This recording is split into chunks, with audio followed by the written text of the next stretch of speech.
बस गई एक बस्ती है हृदय के इस निलय में, ऐसे आंसू के जयशंकर प्रसाद जी के लिखे हुए आंसू कविता के इन पंक्तियों के साथ दूरदर्शन त्रिपुरा द्वारा आयोजित हिंदी कार्यक्रम के एक और कड़ी में आप सबका स्वागत है। आज इस अध्याय के माध्यम से हम चर्चा करेंगे छायावाद के विभिन्न कवियों ने जैसे साहित्य को समृद्ध किया है, उसी के बारे में, उसके प्रेम, सौंदर्य, प्राकृतिक सौंदर्य को लेके आज हम चर्चा करेंगे। इस चर्चा में हमारे साथ मौजूद है श्री पवन साइनी जी, टीजीटी हिंदी, केवी कुंजवन, अगरतला। सर, आपका स्टूडियो में हार्दिक स्वागत है। नमस्कार। छायावाद हिंदी साहित्य के एक ऐसे काव्यधारा है जिसके अंतर्गत प्रेम और सौंदर्य का एक विचित्र दर्शन हमको मिलता है। चर्चा को आगे बढ़ाते हुए मैं सर से पहला सवाल ये पूछना चाहूँगी कि छायावाद जो है इस काव्यधारा का विशेषता क्या है? जी मैडम, सबसे पहले तो दूरदर्शन केंद्र त्रिपुरा को मेरा धन्यवाद कि आप हिंदी के क्षेत्र में इस तरह से बढ़ चढ़कर कार्यक्रम करते हैं और आज आपने इस कार्यक्रम में मुझे आमंत्रित किया, इसके लिए आपका तहे दिल से धन्यवाद। बात हम करते हैं छायावाद की, तो छायावाद आधुनिक जो हमारा काल है हिंदी साहित्य, जिसको 4 भागों में बांटा गया था, जिसमें हमने सबसे पहले आदिकाल, फिर भक्ति काल, फिर रीति काल और अंतिम है हमारा आधुनिक काल। आधुनिक काल को भी अलग अलग भागों में पढ़ा जाता है, जैसे छायावाद, छायावादोत्तर, प्रयोगवाद, प्रगतिवाद, अलग अलग रूपों में इसको पढ़ा जाता है। तो जिस छायावाद की आप बात कर रहे हैं, अर्थात जिसमें हम प्रकृति और मनुष्य से संबंधित जो रचनाएं हैं, अर्थात जो पूर्व की रीतिकालीन की जो रचनाएं थी वो प्रेम पे आधारित थी, भक्ति काल की रचनाएं भक्ति पे आधारित थी। तो आधुनिक काल में हम उस भक्ति और रीति दोनों से ऊपर उठ करके मनुष्य के संदर्भ में जब हमने छाया के रूप में रचनाओं को स्वीकार किया, उसी को छायावाद के नाम से जाना जाता है। और अधिक अगर हम विस्तार से इसमें समझें तो जो मुख्य कवि इसके अंदर आते हैं, जैसे कि आप छायावाद के जो 4 स्तंभ बोले जाते हैं जी, तो जिस तरह हम स्तंभ की बात करें, कोई भी मकान खड़ा करने के लिए हमारे पास स्तंभ होना आवश्यक है, तो उसी प्रकार छायावाद को जब हिंदी साहित्य में स्थान मिला तो 4 प्रमुख कवियों ने अपनी भूमिका का निर्वहन किया। पहले कवि थे हमारे पास श्री जयशंकर प्रसाद, और उनके बाद सुमित्रानंदन पंत, सूर्यकांत त्रिपाठी निराला और महादेवी वर्मा। ये 4 वो मुख्य कवि और कवित्री हैं जिनकी वजह से। आप ही के बाद से मैं एक सवाल आपसे पूछना चाहूँगी कि जयशंकर प्रसाद को हम छायावाद के प्रवर्तक मानते हैं जी, ये किस लिए है? सर्वप्रथम जब इन्होंने नारीवाद से ऊपर उठ करके जो चीज़ें भक्ति और रीति के अंदर, जब नारी को केवल भोग्या और सुंदरता का प्रतीक ही स्वीकार किया गया था, तो इन्होंने उस चीज़ों से ये ऊपर उठे और नारी को एक उचित सम्मान दिलाने के लिए इन्होंने सर्वप्रथम अपनी ये कोशिश की। और इनकी जो रचना है कामायनी, जो 15 सर्गों के अंदर जिसे विभाजित इन्होंने किया, प्रत्येक सर्ग में इन्होंने नारी से जुड़े हुए हर हमारे शरीर के अंदर जो रस पाए जाते हैं, उन रसों के आधार पे अपने सर्ग बनाए और प्रत्येक सर्ग में नारी की महत्ता को इन्होंने उद्घाटित करने की अपनी कोशिश की है। और उसी के पश्चात इनकी परिपाटी पर अनेक कवियों ने इसी चीज़ को अपनाया। इस कारण जो प्रथम कार्य करने वाला व्यक्ति था वो प्रवर्तक बन गया। सर, मैं पूछना चाहूँगी, जयशंकर प्रसाद जी के जो महाकाव्य है कामायनी, तो उनका क्या क्या विशेषताएं है इसमें? उन्होंने किस तरीके से समाज को दर्शाया, या फिर नारी सौंदर्य बोलिए या फिर प्रकृति को लेके बात किया है थोड़ा? जी मैडम, तो कामायनी एक महाकाव्य की श्रेणी में शामिल किया गया है, क्योंकि इसे भारत सहित विश्व की अनेक भाषाओं में इसका अनुवाद किया जा चुका है।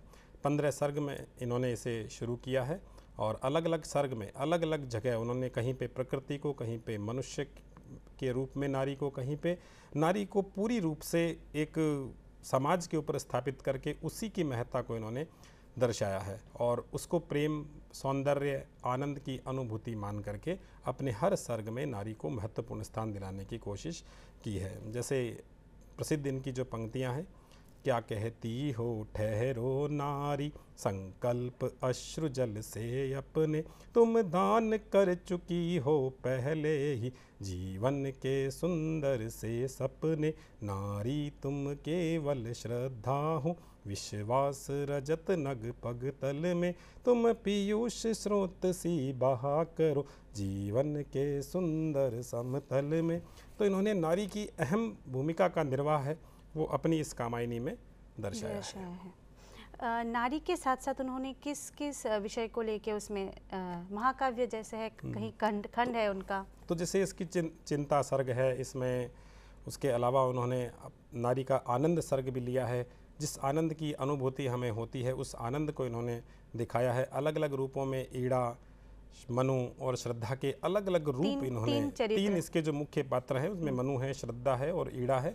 तो इन तीन पात्रों को इन्होंने आधार मानकर मनुष्य के शरीर में पाए जाने वाले प्रत्येक रस और आनंद को 15 सर्ग में विभाजित करने की कोशिश की है। सर, और एक है आंसू, जैसे कि मैंने शुरुआत में ही बोला है कि आंसू एक अच्छा मिलन के महामिलन को लेके उन्होंने आंसू में दर्शाया है, तो उसके बारे में आप क्या बोलना चाहेंगे?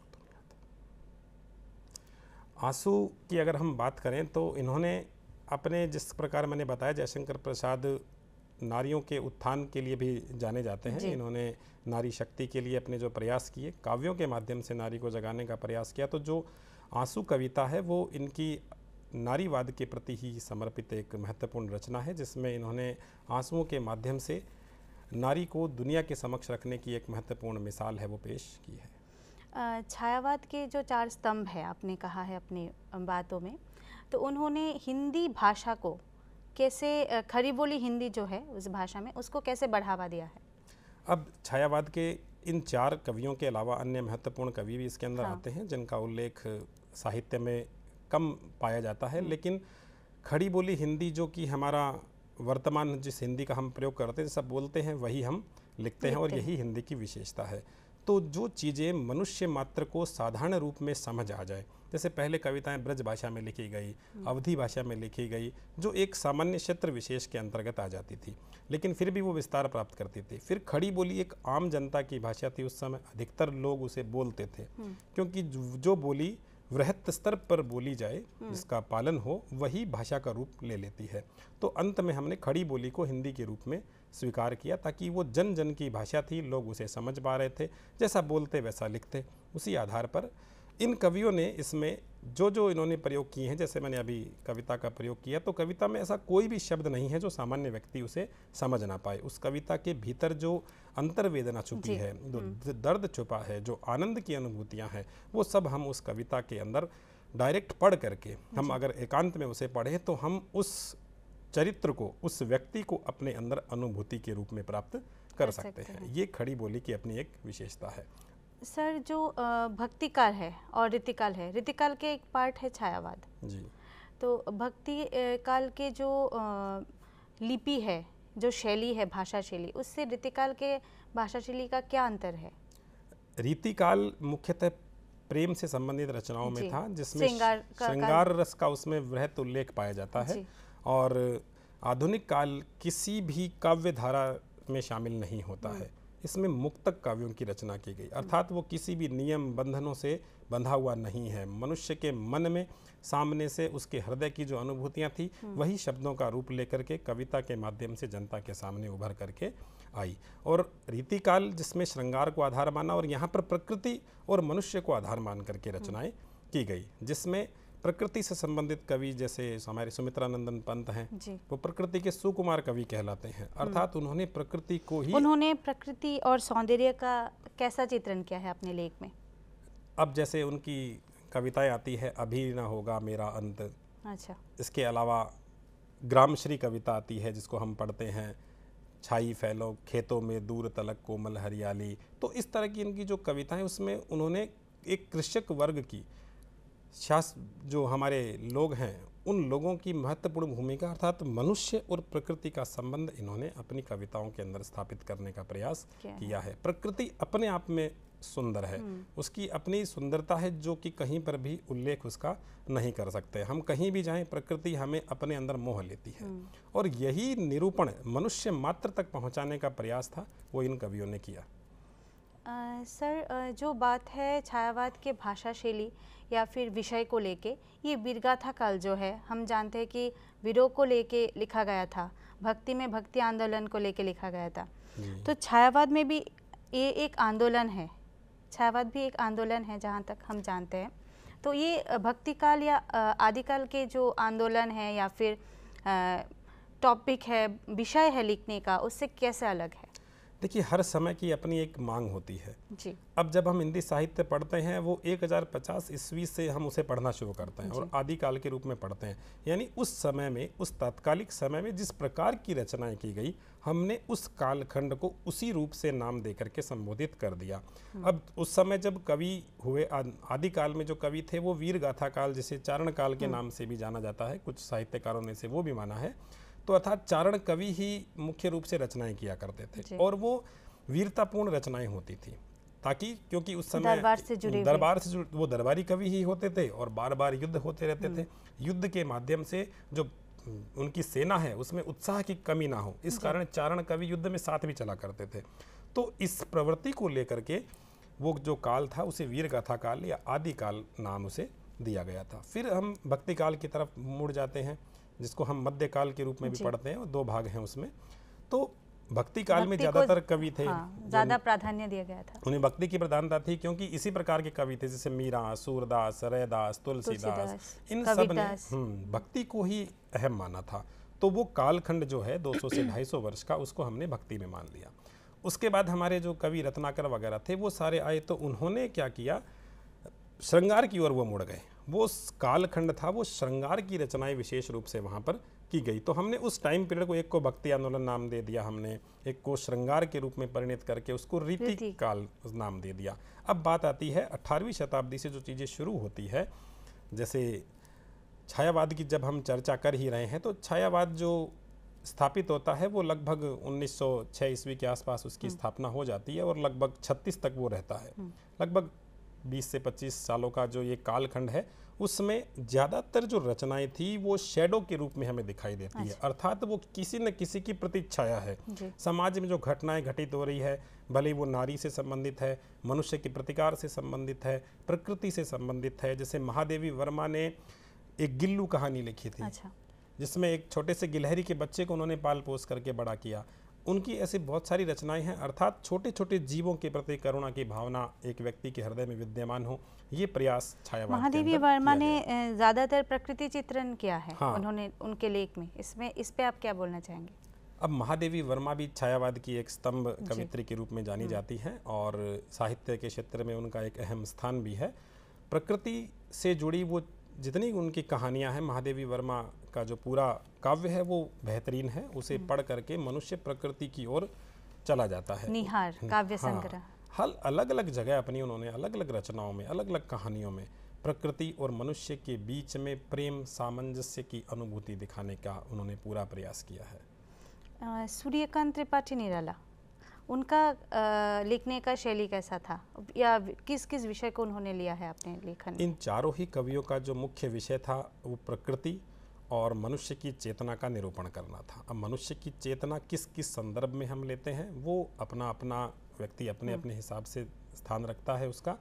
तो कहीं पे हमने प्रकृति को मनुष्य के साथ जोड़ा, तो कहीं पे हमने जीव जंतुओं को प्रकृति समझ करके उनको हमारे संग में शामिल किया, जैसे महादेवी वर्मा ने भी किया। और इन्होंने अपनी कविताओं में विशेषकर बसंत ऋतु की जो कविताएं थी, जिस समय प्रकृति का मौसम बड़ा सुहावना होता है, उनको इन्होंने अपने काव्य का एक आधार बनाया। और कि पूरा जो मनुष्य का जीवन है वो यदि वसंत के समान रहे तो वो कितना आनंद का अनुभव करता है, और जब दुख के बाद सुख आता है तो जिस आनंद की अनुभूति होती है वही आनंद वसंत ऋतु में प्राप्त होता है। ये दोनों चीज़ें उन्होंने तालमेल करके समाज के सामने रखने की एक कोशिश की है। सर, छायावाद जैसे कि ब्रज भाषा, आदि भाषाएं भक्तिकाल में उन्होंने अपनी रचना में लिखा है, जो भक्तिकाल के कवियों हैं या फिर लेखक हैं। तो छायावाद के लेखक ने किस किस भाषा, हिंदी के किस किस भाषा या फिर रूप को उन्होंने अपने लेखन में जगह दिया है? जैसे हम भाषा की जो हम शुरुआत हम मानते हैं, जैसे हिंदी भाषा के आविर्भाव का जब हम इतिहास पढ़ते हैं उस समय हम देखते हैं कि संस्कृत, पाली, प्राकृत, अपभ्रंश, खड़ी बोली, हिंदी, इस रूप तक हम पहुंचते हैं। और यही रूप अगर देखा जाए तो आदिकाल से लेकर के आधुनिक काल तक भी हमें देखने के लिए मिल जाता है। आदिकाल में कुछ रचनाएं संस्कृत में भी हुई थी, बाकी दरबारी कवियों की अपनी भाषा थी। फिर धीरे धीरे हम आधुनिक काल पे पहुंचते हैं तो आधुनिक काल हिंदी बहुत समृद्ध हो गया, एक खड़ी बोली के ऊपर यानी अपभ्रंश पे आकर के रुक जाता है, अर्थात जनता की भाषा के रूप में उसको उन्होंने शामिल कर लिया, ताकि हर व्यक्ति उस साहित्य को पढ़ सके, चाहे वो कहीं पर भी रह रहा है, किसी भी स्टेट में वो रह रहा है, किसी देश में भी रह रहा है, अगर वो हल्की भी हिंदी जानता है तो उस काव्य को पढ़ सके, उसके अंदर छुपे हुए मर्म को वो समझ सके।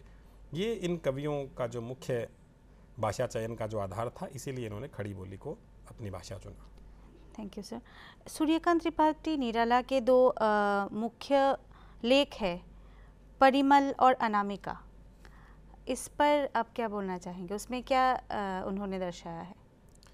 परिमल और अनामिका ये सूर्यकांत त्रिपाठी निराला के द्वारा लिखे गए कुछ निबंध हैं, जिनमें इन्होंने अपने जीवन से, मनुष्य के जीवन से संबंधित कुछ रचनाएं और परिमल में प्रकृति से संबंध जुड़ी हुई चीज़ों को इन्होंने शामिल करने का एक प्रयास किया है। प्रकृति और मनुष्य का अंतरंग संबंध इन्होंने इन अपने लेखों के माध्यम से दुनिया के सामने रखने की एक कोशिश की है। ये संबंध आप थोड़ा अगर हमें बोले कैसा है उसका? अब संबंध की बात करें तो संबंध तो अगर हम प्रकृति के साथ जैसा बनाएंगे वैसा बन सकता है। तो परिमल में इन्होंने जो एक कुकुर मुत्ता की श्रेणी में जैसे हम बात करते हैं, तो वो एक आधार इन्होंने उसको माना है। और जिस प्रकार प्रकृति अपना रूप पल पल बदलती रहती है, उसी प्रकार मनुष्य का रूप भी पल पल बदलता है। वो समय, परिस्थिति और स्थान के आधार पर अपने आप को स्वीकार कर लेता है। तो यही इन्होंने भी अपने काव्य के अंदर दर्शाने का प्रयास किया है। आपने छायावाद के 4 मुख्य कवियों के बारे में हम आलोचना किया है, पर उनको छोड़ के आदि और कौन कौन कवि हैं जिसके बारे में हम बोल सकते हैं कि उनके लेख भी छायावाद के जो कालखंड है उसको समृद्ध किया है? अब इन 4 कवियों के अलावा जैसे अगला काल जो हम छायावादोत्तर उसे मान लेते हैं, तो कुछ कवि अंत में जोड़े तो वो छायावादोत्तर की श्रेणी में चले गए। बहुत सारे कवि जिसके अंतर्गत आ जाते हैं हमारे, उसमें गोपाल दास नीरज को भी आप उसमें शामिल कर सकते हैं। उसके अलावा भी कुछ अन्य कवि हैं। आधुनिक काल से मतलब छायावाद के बाद तो आधुनिक काल आता है, तो छायावाद से भाषा शैली, विषय कैसे आधुनिक काल में अलग हुआ? छायावाद आधुनिक काल का ही हिस्सा है। अच्छा, जब मतलब उस काव्यधारा को छोड़ के मैं बोल रही हूँ। आधुनिक काल के अंदर अलग अलग काव्य धाराएं हैं, छोटी छोटी। उसमें 20 से 25 साल का एक कालक्रम निर्धारित किया गया है, ताकि क्योंकि एक लंबा कालखंड है, 200 वर्षों को आप एक साथ समेटेंगे तो समझना थोड़ा मुश्किल है।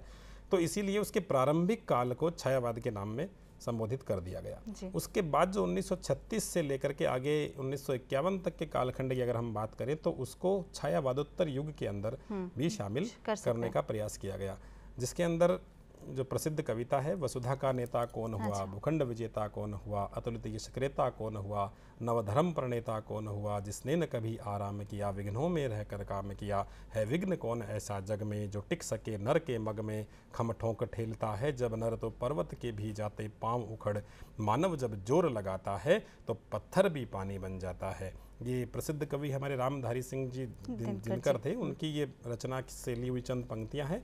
तो ये भी उसी कालखंड का एक हिस्सा हम मानते हैं। अलग अलग टाइम पीरियड में, अलग अलग समय कालखंड में हमने अलग अलग कवियों के माध्यम से आधुनिक काल को पढ़ने की कोशिश की है। समय के साथ जो जो परिवर्तन होते हैं, जो हमें समाज में दिखाई देते हैं, और साहित्य समाज का दर्पण है, उसका आईना है, तो वो छवि हमें साहित्य में भी दिखाई देती है। समाज में जो भी हो रहा है उसी तत्कालीन विषय को लेकर, तत्कालीन विषय को आधार बना करके इन कवियों ने अपनी रचनाओं के माध्यम से दुनिया को जागरूक करने का प्रयास किया।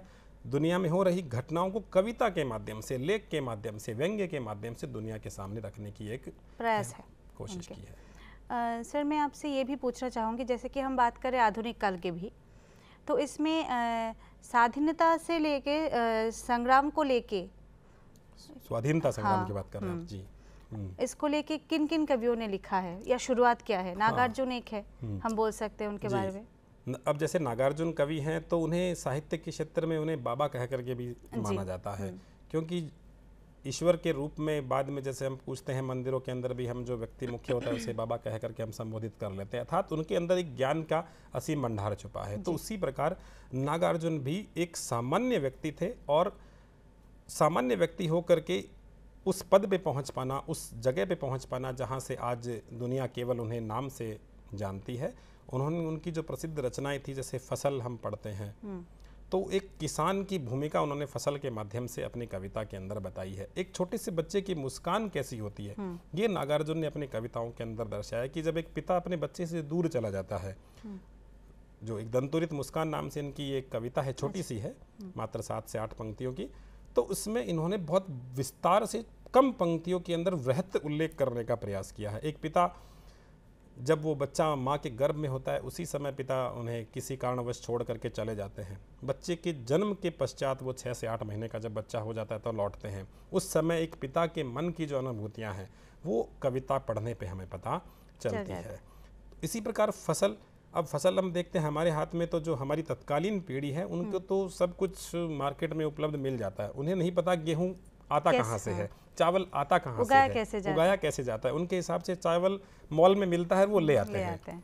लेकिन परिस्थिति जो रियल है, जो हमारी तत्कालीन परिस्थितियां हैं, उनसे अवगत कराने के लिए उन चीज़ों को आज के पाठ्यक्रम में शामिल कर लिया गया है। फसल कविता को भी शामिल इसीलिए किया गया ताकि बच्चे फसल के महत्व को समझ सकें, किसान की उपयोगिता क्या है उसको समझ सकें, मिट्टी का, पानी का, सूर्य की किरणों का, एक अच्छी हवा का एक फसल के तैयार होने में क्या भूमिका हो सकती है, ये दर्शाने के लिए नागार्जुन ने एक छोटी सी कविता फसल लिखी, जिसमें किसान, मिट्टी, पानी, हवा, इन सब का महत्व उन्होंने दर्शाया ताकि बच्चा अपने शिक्षक के माध्यम से या स्वयं पढ़ के ये जान सके कि फसल तैयार करने में क्या क्या तत्व अहम भूमिका निभा रहे हैं।